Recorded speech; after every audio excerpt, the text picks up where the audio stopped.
Okay, this is All It's right. Cool. Hi. Hello. Hello. Hi, Renee. Hello. How are you doing, How are Rory? ya? I haven't seen you in so long, at least 30 How are ya, seconds. Ski? At least. How are you? I Okay, know. You that's get the that new all name. the time. I apologize. I'm a No, hack. I've never had that. That's what's so weird. I've literally never had that. I mean it. So today I Weird went as to that the is. eye institute to check my eye. I'm going to get my left eye replaced. I'm already the $6 million man. I had the right eye replaced a couple of years ago in China, and now the left eye is going to be replaced in mid-October. But I had to go in today for like the exam thing, and my eyes are still dilated. Exam thing is Even the now. medical term So for it. Exam forgive me thing. if I'm like really, if my notes come up into the frame. I'm like, okay, how long have you been doing this? Just go back to the Eyes are days still where you were hitting dilated. joints behind the school building. You'll be all right with the Visine and all. And craziest thing this week, evidently China is having like a stock market kind of crash that's been going on for weeks now. Oh, boy. That started with their properties, stocks and stuff going down in the dumper. And I'm just hearing about it like 2 days ago. Somebody said something like, well, what? So I'm now just hearing about this. God. And it explains a lot to me as far as, my wife is saying, maybe I'll come and retire with you now because things are not good here, that kind of thing. So anyway, that's just kind of the weird stuff that's happening this week. How about you guys? It has been sort of a weird week.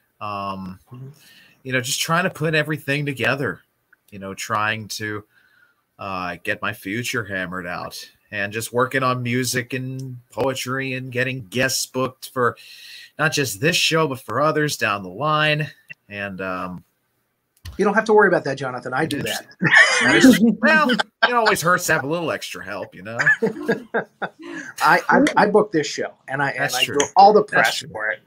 So you guys don't have to worry about that. That's right. That's true. Yeah. He does it for the other one, though. Let's see. One Hit Wonderful, right? You're talking about that show. One Hit Wonderful. Yeah. One Hit Wonderful, One Hit Wonderful is this Thursday night. And for the first time ever in doing the show, One Hit Wonderful, I am nervous because the band that I am going to be interviewing is one of my guitar idols and someone that I have listened to for many years and someone who I've actually seen in concert. He is a world-renowned finger picker, and his wit is almost as fast as his fingers. It is none other than Richard Gilowitz, ladies and gentlemen. He has played with Leo Kottke, John Fahey, many others over the world, and I just can't believe he said yes to doing our little show. Jonathan has been freaking out ever since. I have. Leo fan. Renee, I apologize if I've been sounding like a No, perfectionist, in a good way. but I'm happy. I want this to go without a hitch, I know. It's going to be beautiful, and I think it's really cool that you get to meet one of your heroes. I think that's Rory, going to I'm be so curious. Cool. It's going to be live.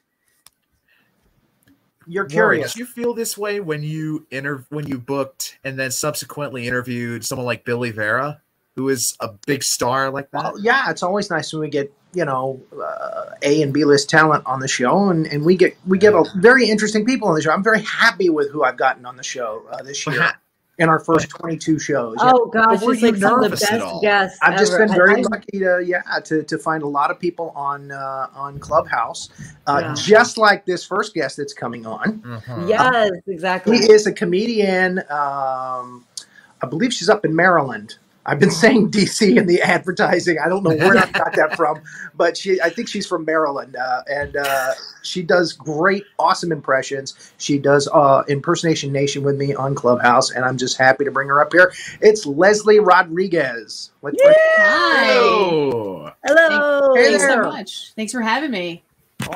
My pleasure. It's good to be here. You were going to send me a list this afternoon. You did not.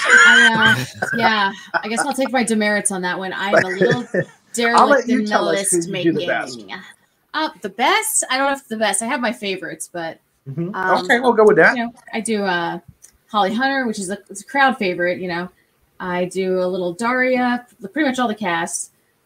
Simpsons. Cool. Let's see, Lisa, Millhouse, some Marge, Patty Selma, the low hanging like Nelson ones. You know, the fact, you know, all the kids can do. I do some Fairly Odd Parents now. Anything that's in that range of like that. Like the little kitty voice, like they love that.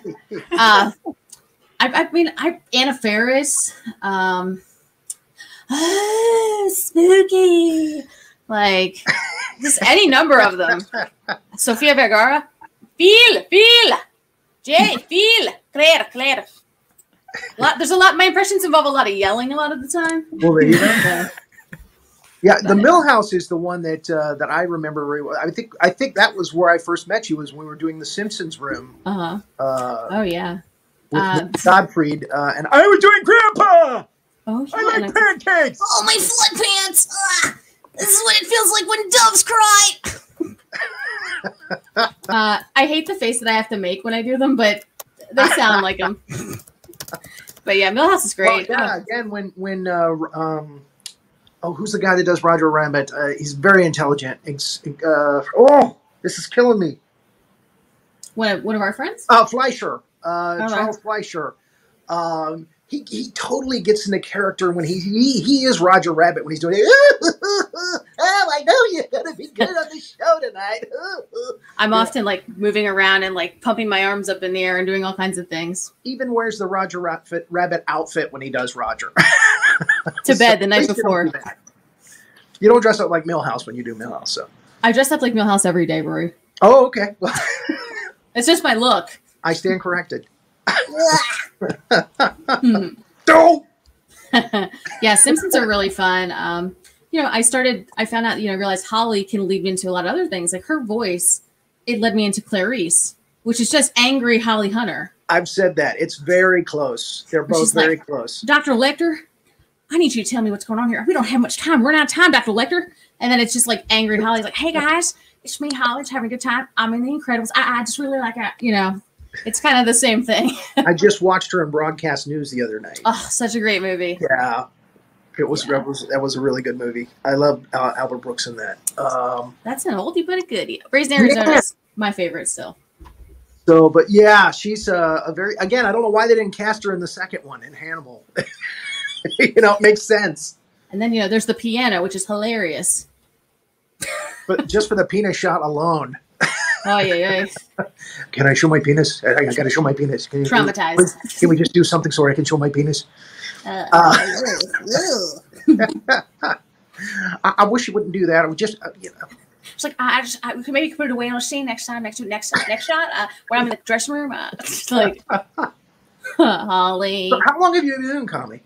Oh gosh, like my whole life. I've always been funny, and I've always been writing comedy, writing parodies. My sisters and I have two sisters who are younger.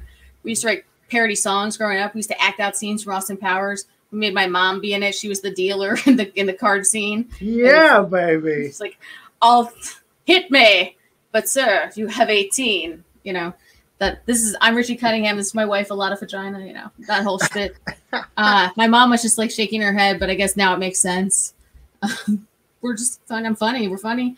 But as far as doing it like for others that aren't my family, probably about 2 years. Okay. Now, right before COVID, actually. Unfortunately. Wow. That's like, I've heard that so many times though this year. People have said, yeah, I started really getting out there, and I'm 35 now, so I was 33 then. Mm-hmm. Math.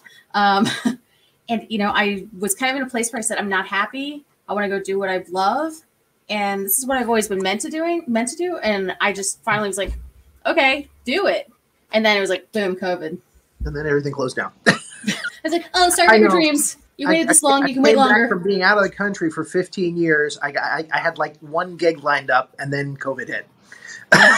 So I've only been up on stage like twice, but my impressions and stuff I do online, and I've done a bunch of Zoom shows, and the community in Clubhouse has just been, it has afforded me so many opportunities I may not have had otherwise. Mm-hmm. Okay. If somebody were to see your comedy, how do you think they would describe it? My ex-wife's family described me as edgy. Ah. So I think that's a fair assessment. Edgy's good. We're also not married anymore, so that might be other, you know. Most of the big guys were edgy. I'm edgy. Yeah, I'm definitely, I would say, edgy, contemporary, And gal. not sensitive, and not for the faint of heart. One of the things I was going to ask you about, but you've only been in comedy for a very short time, and I've been meaning to ask a lot of female comics that we have on the show. Back in the 80s and the 90s when I was doing comedy, when I was initially doing comedy, it was very rough for ladies in comedy. I mean, there was a kind of a, I don't know, it was just easier for the guys, it seemed. It's definitely toxic. I mean, yeah, I'll be the first to tell you. It's harder to deal with like the club owners and the bookers and even the other comics in some respects. I would say. Have you experienced any of that in the short time that you've been doing comedy? Parts of that. The bookers thing, I've heard horror stories that I will like 100% believe to the end of this day, and I was just like, man, that's so messed up. You know, we have to be better. You know. I'm hoping conditions will get better for female comics. I really do.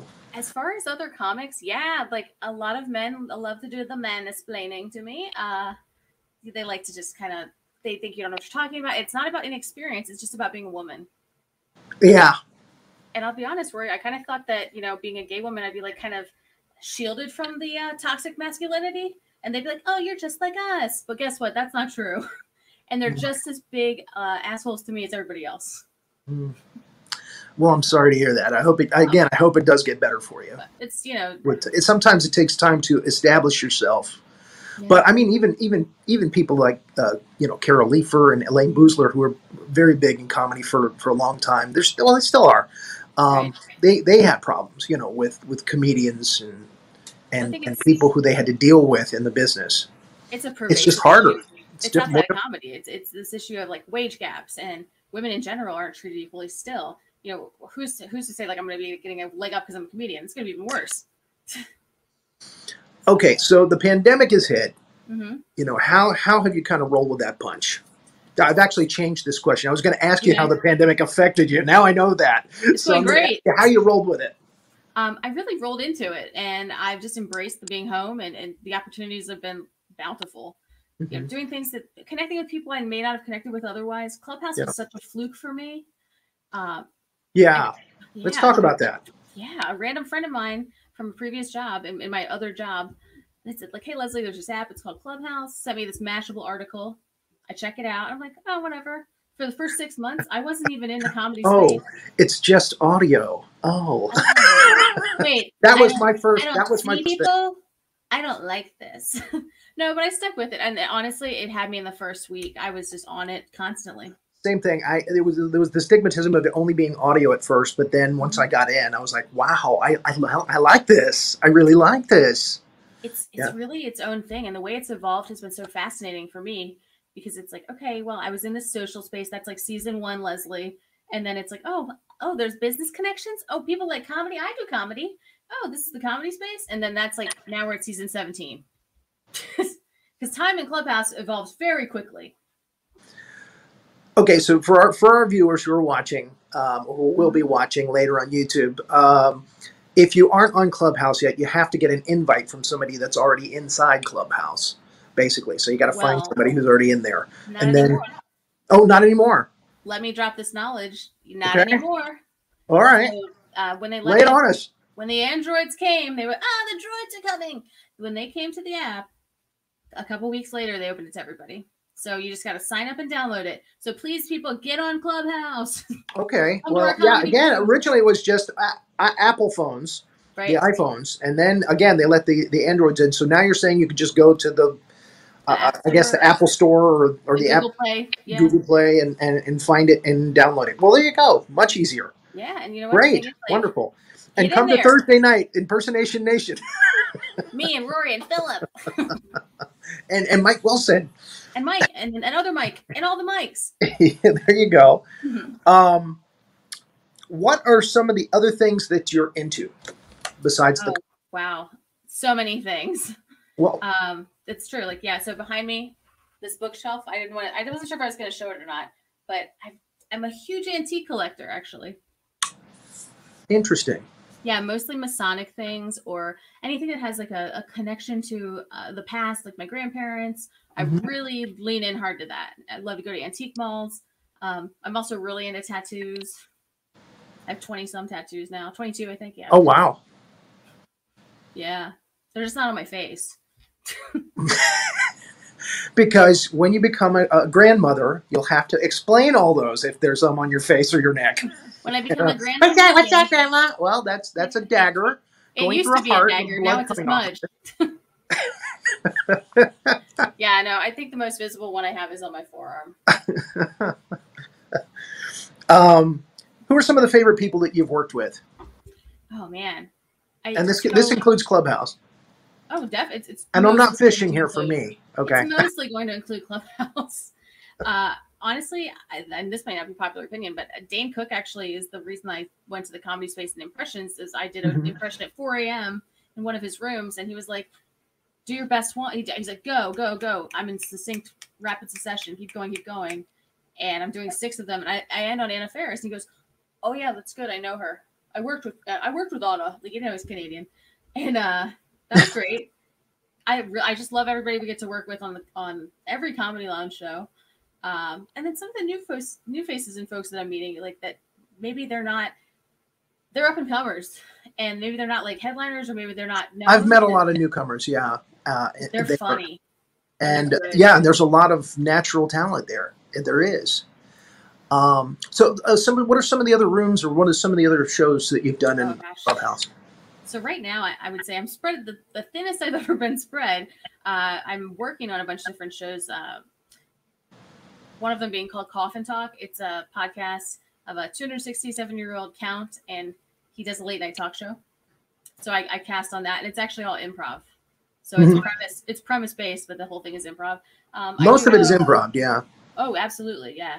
I do Women's Rise and Shine open mics. I have been doing a room called Mr. Tooth, which is an original character I created. Mr. Tooth. Yeah, Mr. Tooth is a 67-year-old British tooth.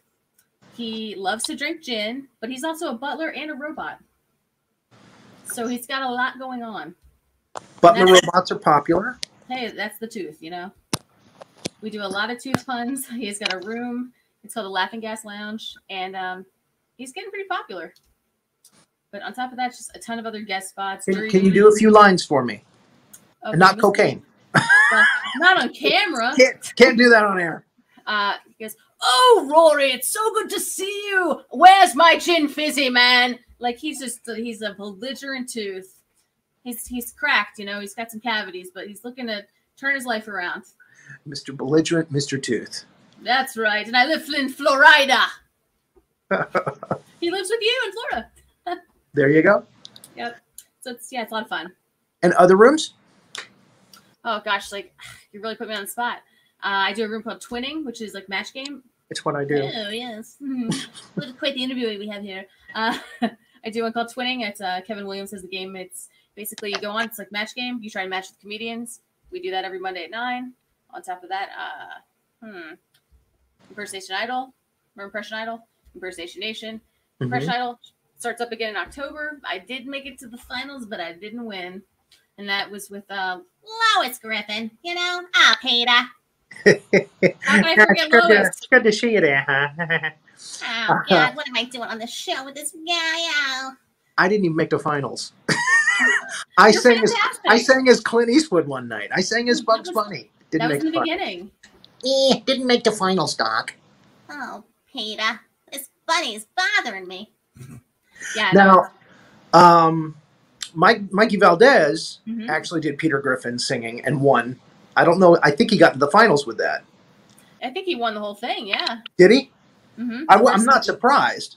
I'm not surprised. He's a very talented guy. Very, very talented. Great voices and really good at improv. I mean, he's stellar. And, I copy his hair, obviously.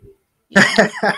And I try and get the height of Philip, but the swoop of Valdez. I was kind of saying to myself, we had Mikey on the show a couple of weeks ago. She's got that look.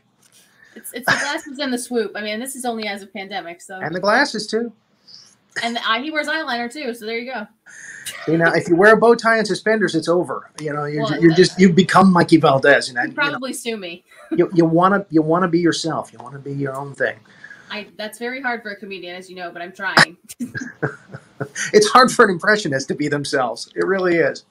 You slip into them when you're not like trying to, and you're like, I'm trying to be serious. Oh God, I'm doing the lowest again.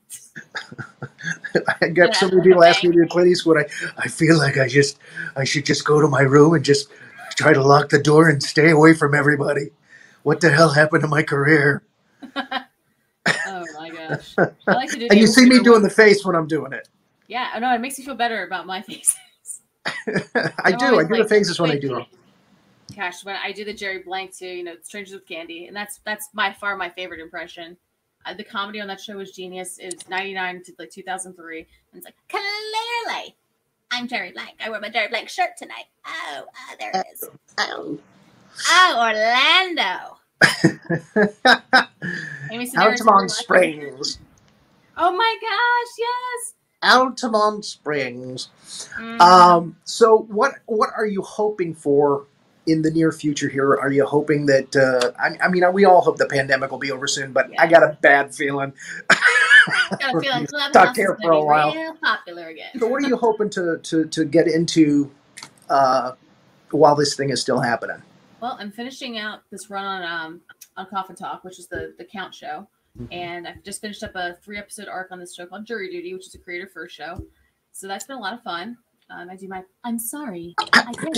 My serial voice. I saw that on your Instagram, and I thought you really had jury duty. I thought you were making a joke. I didn't realize it was a show. No, it's a show, and I did a VO on it where it was a clout tracker. It's like, the room has 5,000 participants. Like, just showing at Clubhouse and how people they jump around to their opportunists sometimes. But it was a lot of fun. It's nice social commentary on that. But what I hope to do now is just kind of lean into the impression stuff. I'm going to be popping off a couple new shows myself. One called That Don't Impress Me Much. And that's going to be a big deal, I think. I like that. I like the sound of that. I'll be reaching out to you in the back channel. Well, then I will definitely be there. Yeah. Anytime you invite me in a room to do an impression, I'll be there. I love it. Really, I can only say that much about it, but I think you'll be there for it. Okay. And anything we can look for you in the near future? Well, I don't have anything booked up right now. I'll be in New York this weekend if anybody wants to get up with me. Going to Ashley and Michelle Fowler and Aunt Paschetti show. They have a head-to-head comedy show with a bunch of really cool people, and going to see a bunch of Clubhouse people on there. Awesome. Very good. And who do you hope to run into in the near future? Oof. Probably you and Philip. Yeah. If I ever get up to Maryland.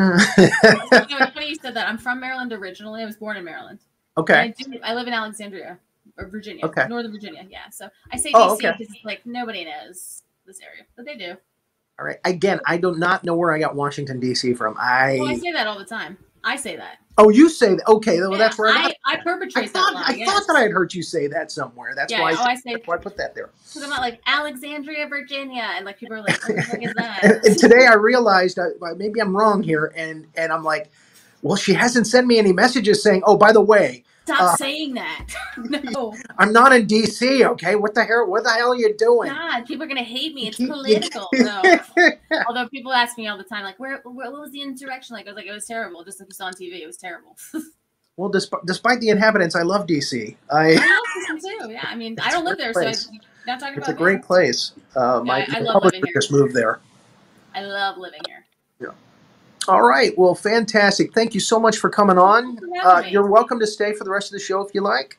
Okay. And again, if you have a question for our next guest, who is Cherish Alexander, very lovely songwriter, singer, again, just chime in and we'll get your question to her. Okay. Great. Thanks so much for having me. Rory. All right. Thanks so much, Leslie and Renee. I'll pull you back in. Yes. Does Leslie want to stay on screen, or does Leslie want to go into the green room? But I'll go to the green room. Yeah. Okay, you'll go to the green room? Okay. All right. Yes. So now we're going to bring up a very special person. This is a very special person to me. I'll tell you why a little later, or she might tell you why. I don't know. She is a singer. She's a songwriter. She's living the dream out in L.A. She is one of the success stories. Her name is Cherish Alexander. Let's bring her on up here. Come on. Hello. Hey, everybody. Hi. There she is. Do you see me okay? Trying to get this. Yeah. Is that good? Okay. You sound great and you look great. Thank you so much. It's so nice to meet you. Thank you for having me part of your podcast. I really appreciate it. We feel honored to have you on the show, but do you want to tell them why you agreed to be on the show, or do you want me to tell them? Wait, do I want to tell them what? Why you agreed to be on my show, or do you want me to tell them? I'll let you tell them. Okay. Not only is she a very established singer-songwriter, but she happens to be my cousin-in-law. She's married to my cousin Cliff, who is actually another fame story in LA. He is a very established artist there. But this is Cherish's show. I'm hoping to get him on the show later, but this is Cherish's show. So thank you for agreeing to come on the show. We appreciate it. Thank you for inviting me. And I'm looking forward to you playing some music for us. Okay. Just let me know when. I have a few songs prepared. Go ahead and start playing for us now, and we'll get our questions ready. Yeah. Okay. Let's see here. Let me get my pick. Hold on one second. I lost my pick. Grab my Beatles pick. Nice. You got a lot of Beatles memorabilia over there. I do. I'm a huge Both you guys Beatles love fan. the Beatles. I grew up on the Beatles. Same here. So I'm going to sing a song. It was my single off of my last album. Meet Me Where You Are. This is Just Be.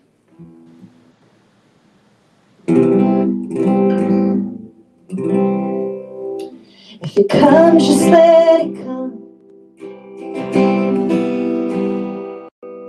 If it goes, just let it go. If it fades, just let it fade. If it stays, just let it stay. If you're a dreamer, then just dream. If you're a screamer, then just scream. If you're a doer, then just do. If you're a loser, then just lose. Just be. Just be. Just be. Just be.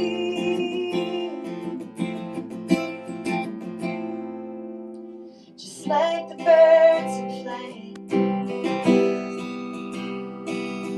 the stars up in the sky, just like the sun and moon, just like the flowers bloom. If you're a runner, then just run. If you're a lover, then just love. If you're a liar, then just lie. If you're a crier, then just cry. Just be. Just be. Just be. Just be. Just be. Oh Lord, help me. Just be. Oh Lord, help me. Just be. Just be.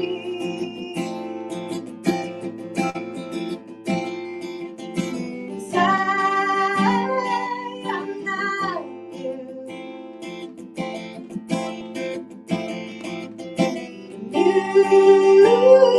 You're not me.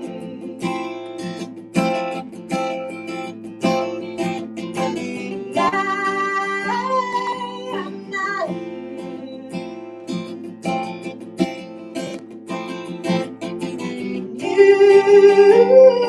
you're not there.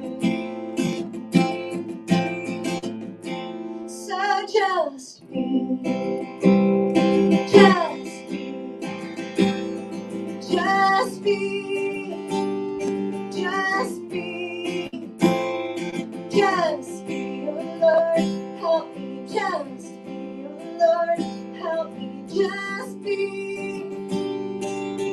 just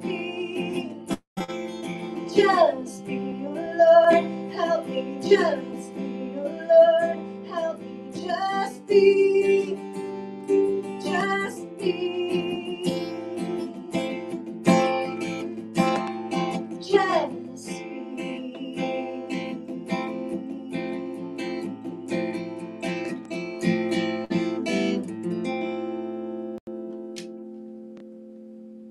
Lovely. You have a cross on your guitar there. Very nice one, by the way.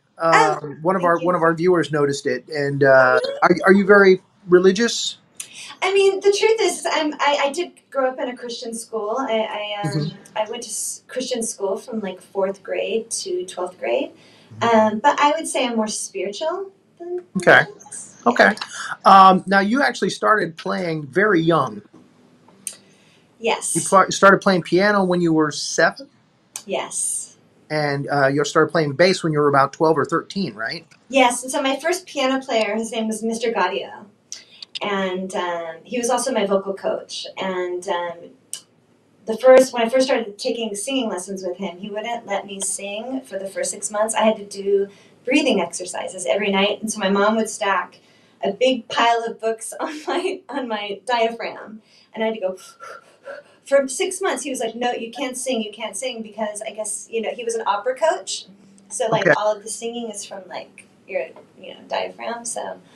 And also piano, yeah. And I actually wrote my first song at age 9 with my brother. Wow. Yeah. Wow. So was this a decision that you made, or was this kind of made for you? Because a lot of parents sometimes put their kids into that situation. And a lot of kids go, they love it, and some don't. But... was this a decision you made, or was it somebody else made that for you? I mean, I think actually my mom saw the strengths that I had, and looking back, some musical talent. As a 10-year-old, you don't want to practice every day. I was doing vocal lessons and piano lessons and this lesson and that lesson. But looking back, I'm just so grateful that she did that. Because now I have the tools to express myself through songwriting and stuff like that. So. Awesome. Would you like to sing another song for us? Sure. Thank you. I'm actually going to play Aunt Joan's favorite song. Oh, okay. I guess it would be my mother-in-law's favorite song. That's Clifford's mom. Would be your aunt? Would Joan be your aunt? She's my aunt. She's one of my favorite she's aunts. Your aunt. Yeah. She's a sweet woman, wonderful woman. Yes. So this also is off my last album. This is called Art of Happiness.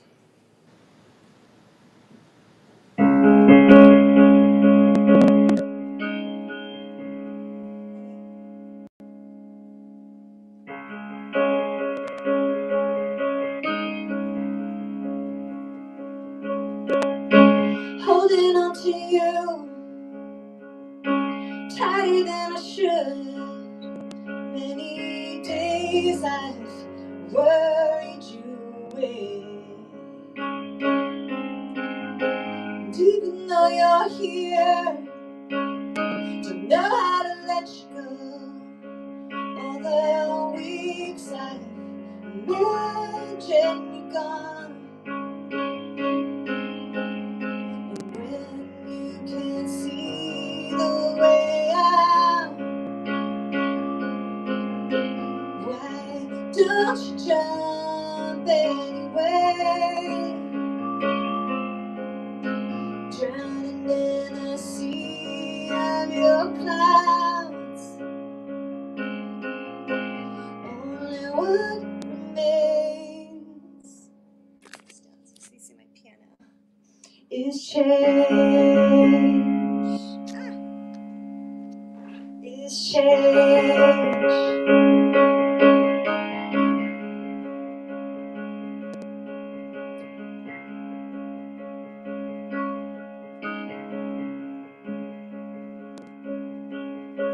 Down with that map, with you by my side, a true companion of the heart. And when you can't run anymore, Why don't you walk anyway? Broken in the way of looking glass. Only what remains is change.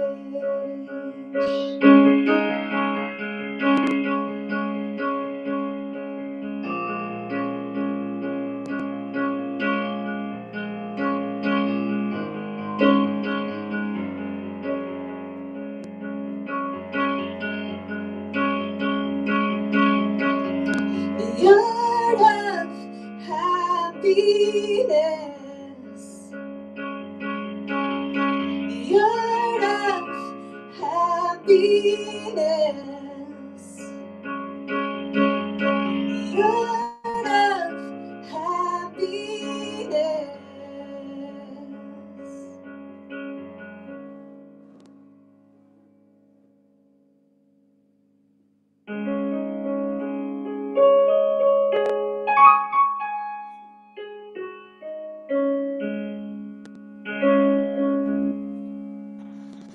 Oh, very nice, very nice. Cherish, can you tell us about how your career got going with RCA and BMG? So I signed with RCA Records when I was 18 years old. I had met a producer who signed me and proceeded to get me a record deal. I did a few demos. I started, I was writing songs, and I ended up getting signed with RCA Records to do a dance album at 18 years old. Oh, wow. And so I did a whole dance album, and they were just about to release it, and I was doing promo, and I was in New York and Nashville and taking interview classes and this whole thing. And right before they were about to release it, the president of RCA Records got fired, and they hired a guy named Joe Galante from Nashville, Tennessee. And so he came in and literally dropped everyone from the label. He was just cleaning house. Oh, man. And but kept me because I had written a few songs that he really liked. So I proceeded to do a second album with all of my own music at 18.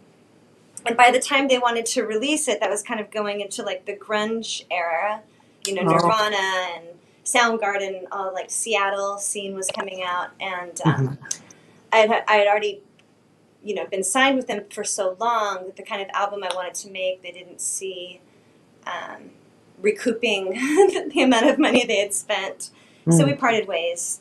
But I was also signed to Warner Chappell Music Publishing, and I just worked with so many incredible songwriters, and really you worked with a lot of powerhouses in the business. I know. I've gotten really lucky, and so it's just been a beautiful path for me to express my own music.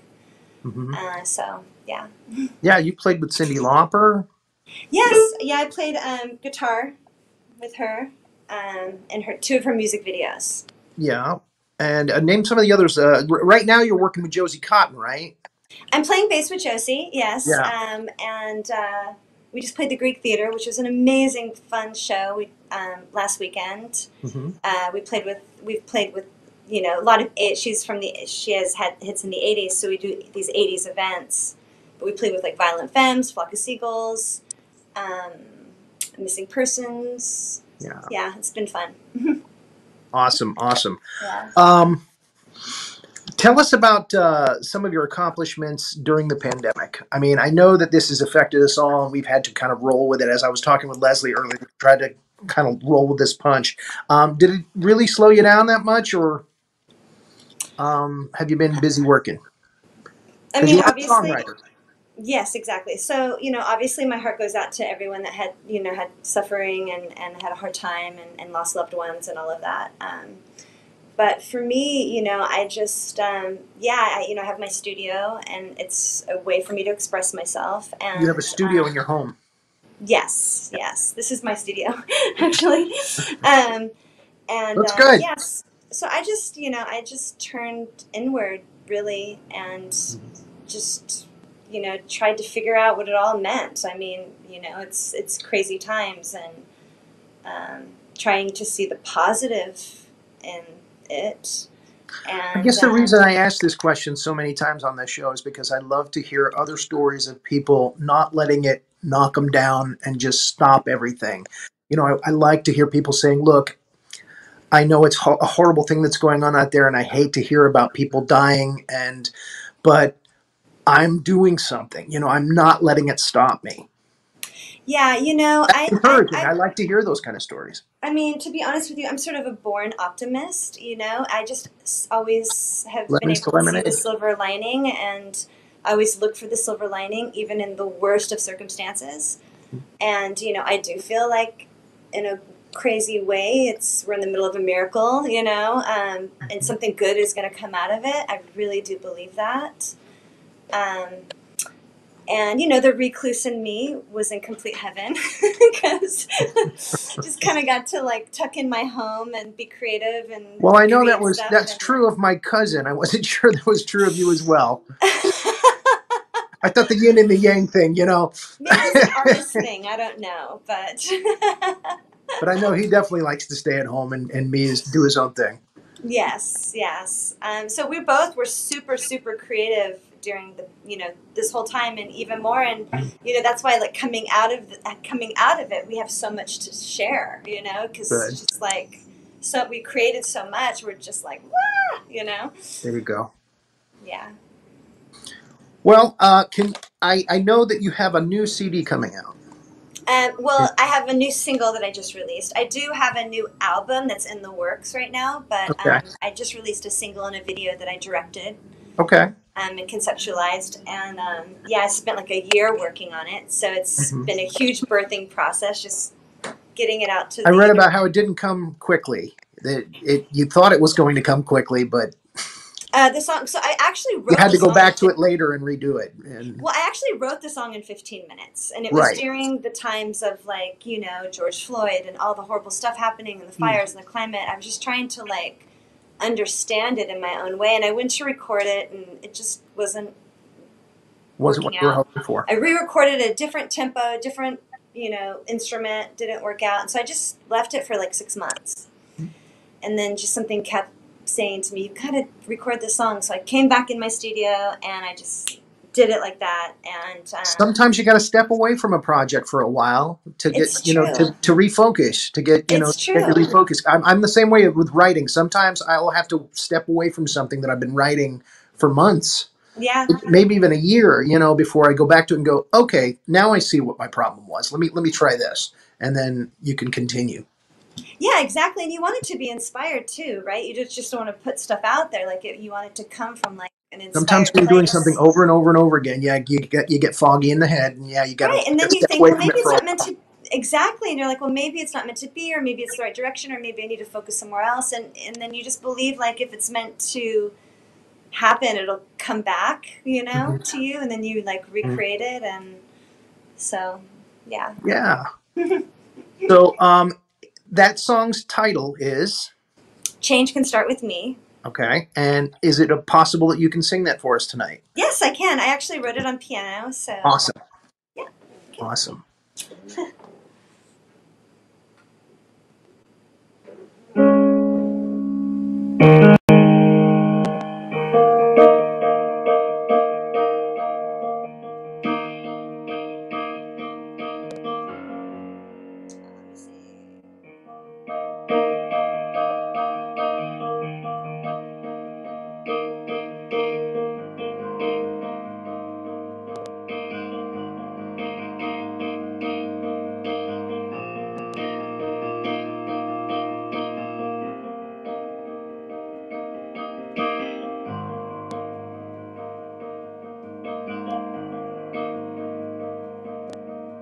Streets filled with hope, a peaceful fight against the rage.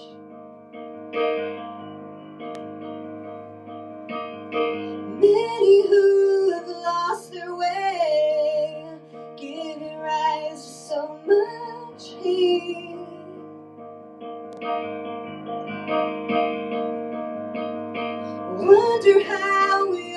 belong. Ask myself, where do we go from here? Where's the mercy and the grace? Who could hide from what we have to face?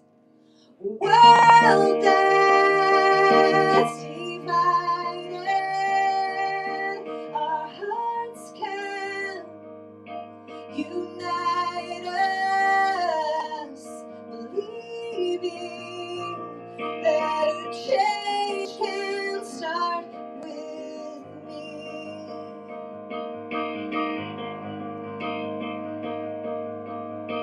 Cut through all the years, every scar eventually shows. Dive deep into your fears. The time's come for us to grow.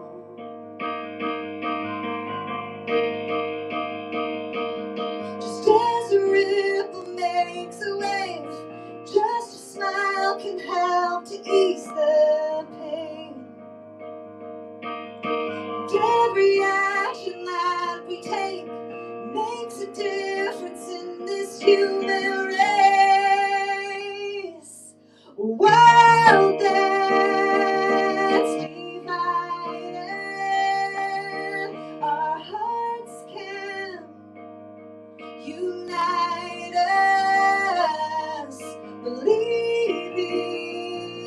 that a change can start with me.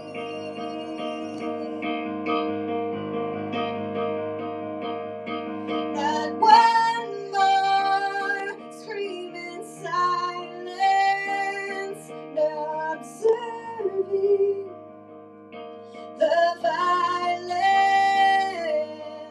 believing that a change can start with you.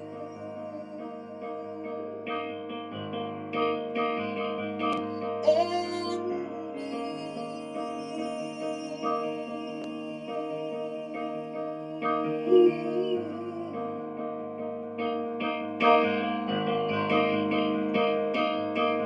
Just as a ripple makes a wave, just a smile can help to ease the pain.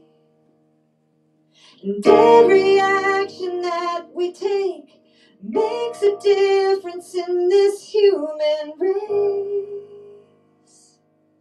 A world that's divided, our hearts can unite us, believing that a change can start with me.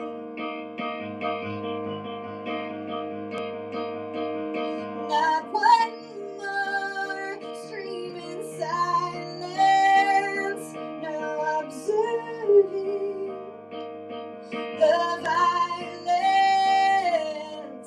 believing that a change can start with you.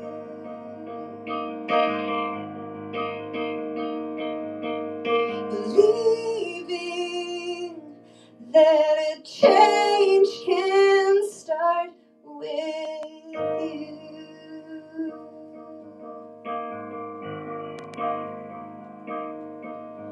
And me.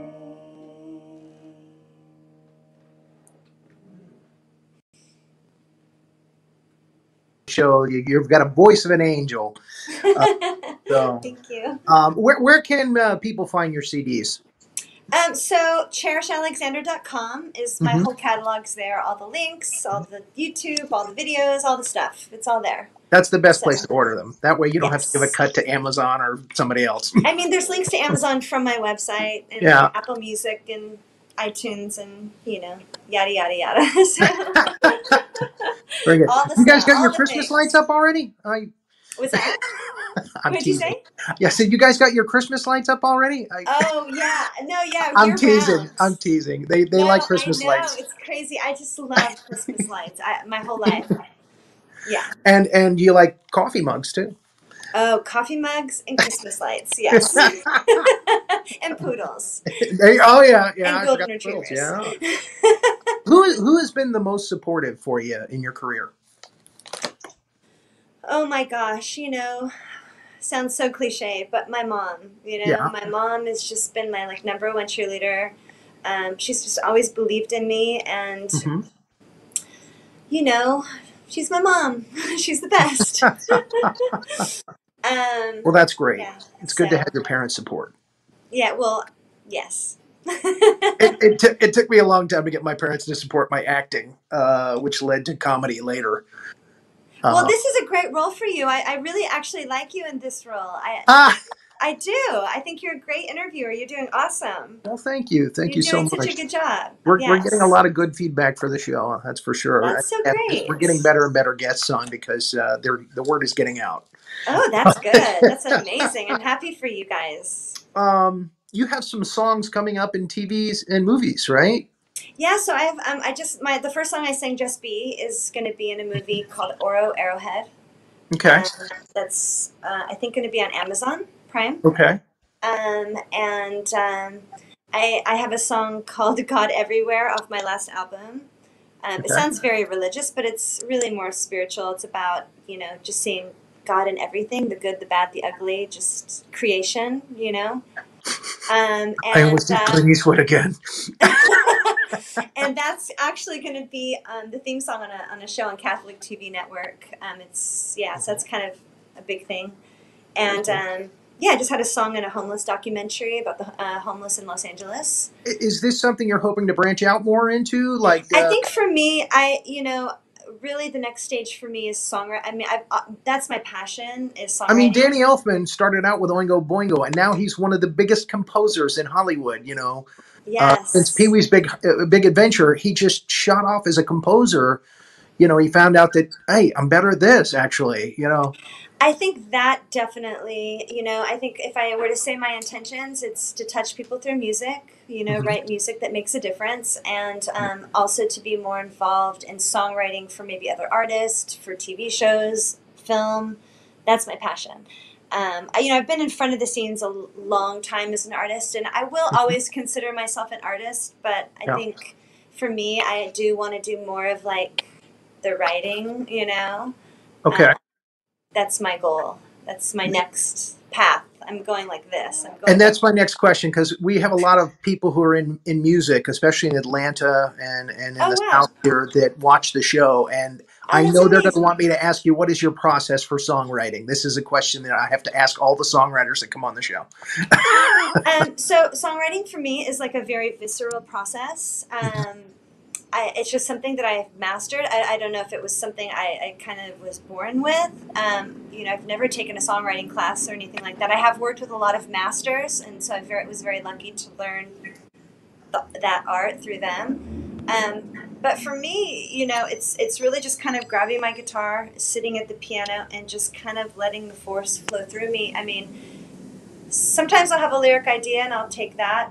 Sometimes I'll just be like, na na na na na na, just kind of singing something. Then I'll go back and listen to it. I'm like, oh, that's like a line right there. You just kind of sing something, organically.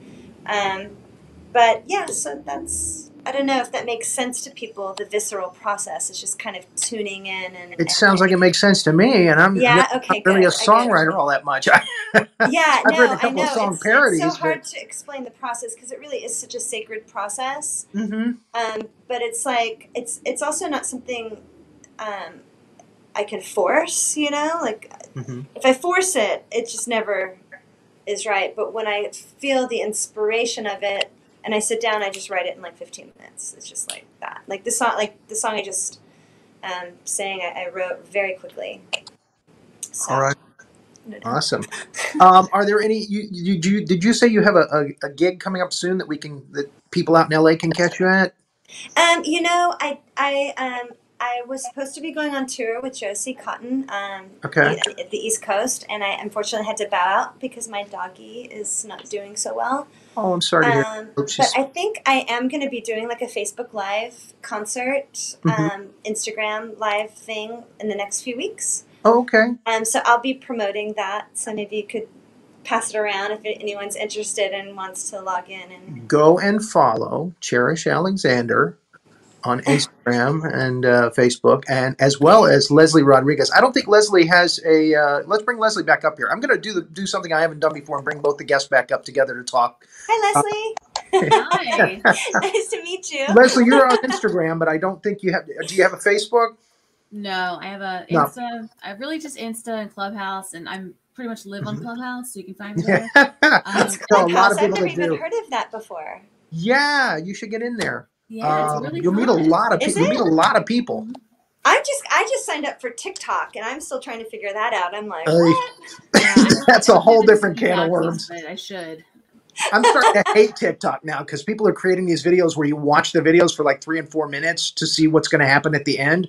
And then it's like they give you something lousy at the end. It's like, oh my God, that's 5 minutes. I'll never get back. Quitting TikTok. That's what you're like. I'm quitting it. I actually just created my own TikTok, and I put my chorus on there, and my friend who's really well versed with it, he's like, have people duet with your song, and Yeah. so I There's put a a few lot of takes up viewership. on there. There's a lot of viewership. Cool thing where people will like do different parts of songs, and they're like in completely different locations. They've never met, they've never coordinated, and it's beautiful. Yeah, so I literally I put from my video, I don't know if you've seen it, but there was like a million different takes, and so I just put them up all, and I was like, duet this, duet that, just trying to get the message out there, you know. So I love that. But TikTok is crazy. It is. It Let's is. suck you in. You got to deal with the cray-cray to get to the viewership. Yeah, Yeah. no doubt. So is there anything Leslie, else where that you guys want to plug before we go on? We've got about a minute and a half. Okay, Leslie, where are you at? Well, I'm we say DC, but I'm in Alexandria, Virginia. Oh, Virginia. How nice. Awesome. Yeah, Northern Virginia. Cool. Yeah. But do I have anything I want to plug? Nothing I haven't already talked about, but yeah, just, I have a ton of shows on Clubhouse that I'm a part of, or I'm writing for, or acting on. Yeah, I'm just really thrilled to be here. And Cherish, I loved your stuff. It was really Thank you great. so much. She made a lot nice. of comments. You can go back and read those later. She made a lot of comments really in the viewership. great. Oh, that's very kind of you. Thank you so much. Of course. Okay, and tell Cliff I want him on the show in November. We're booked Good up luck through with that. October. We're Good booked luck up with through October. I know. It's like, can you take that picture off of Facebook? I don't like it. Damn it. He's very shy. I mean, when you get to know him, he's very outgoing, and he's got some big things coming out. He's got a great sense of humor, but he just doesn't like the paparazzi. He doesn't like he doesn't like, I guess a lot of artists are like that. They just don't like the parties and all the people, and yeah, I know. they're kind of their own people, and they just want to have their own little small circle of people to be with. And I get it. I get it. I'm happy with just me, myself, and I. Actually, you said you were good during the pandemic. I used to be out every night doing things with people every single night, and it's like I've really changed a lot. And I kind of leaned into being alone and just being at home and doing a bunch of creative stuff. And I've never been more creative than I am right now. I love that. See, there's always like a positive, right? Yeah, and I love being at home and not having to do anything either. I do. I love being on the computer. I love watching movies on TV. And, and everybody's like, "Really? You've been cooped up for a year and you're not crazy?" Like, I'm so crazy. I like it. I've always been crazy.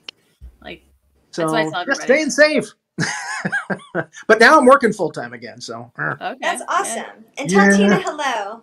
I will. Tell Tina I said I will hello. definitely do that. Okay. I will say that, and you said it on the air, so she's going to love that. So thank you, girls, for coming on again. Renee, can we get you back up here? Jonathan, we'll say goodnight. Yes, wonderful show. Tremendous. Yay. Wow. Is there anything you two would like to ask before we go? Renee, go ahead. I didn't hear what you said. I'm sorry. I was still squealing like a fangirl about these. Is there anything you would like to ask before we go? Yeah. Well, I think Rory, you really asked all the questions that we want to know, especially about how to stay in touch. It seems like all the fans really want to stay in touch with these two. So, Good. So that's the most important thing. So we can all go out and buy your records, Cherish, and then Leslie to follow you, especially on Clubhouse, and just see what's going on. And also Cherish you on TikTok. I'll see if I can do some duets with you. We'll see. In the middle of the cray-cray. Yeah, exactly. All right, everybody. Have a great evening. This was a wonderful show. Thank you again, girls, for coming on. And everybody have a wonderful night. Thank you so Thank much. you. Thank you.